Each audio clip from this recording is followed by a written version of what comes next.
wale wote wanaotendewa ukatili. Nitoe wito kwa jamii.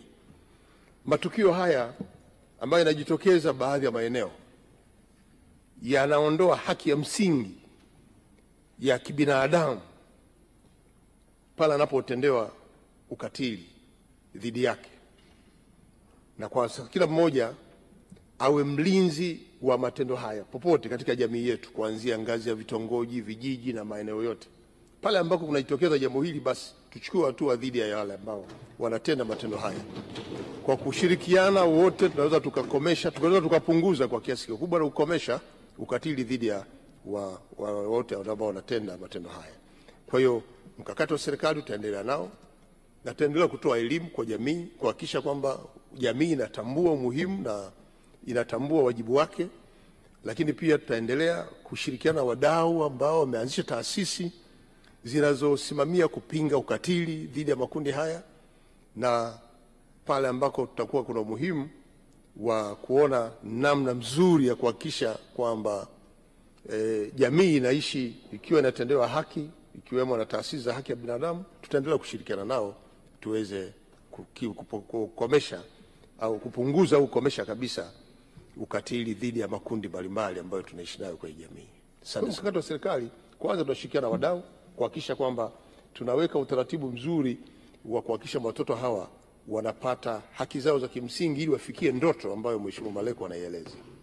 Lakini mbili, mifumo yote ya kisheria ya huku ndani ya kumlinda mtoto huyu inayotoa mwanya wa kumfanya mtoto huyu aweze kuishi kama wengine. Moja, hata ile sera ya elimu bure imewezesha sana watoto hao kutoka mitaani na kuenda shuleni bila malipo yoyote, na kuwawezesha jamii ambayo imekubali kuwatunza watoto hao kuweza kukaa nao na kuwapeleka shule bila gharama yoyote. Kwa hiyo haya ni miongoni ya yale ambayo tunayafanya katika serikali.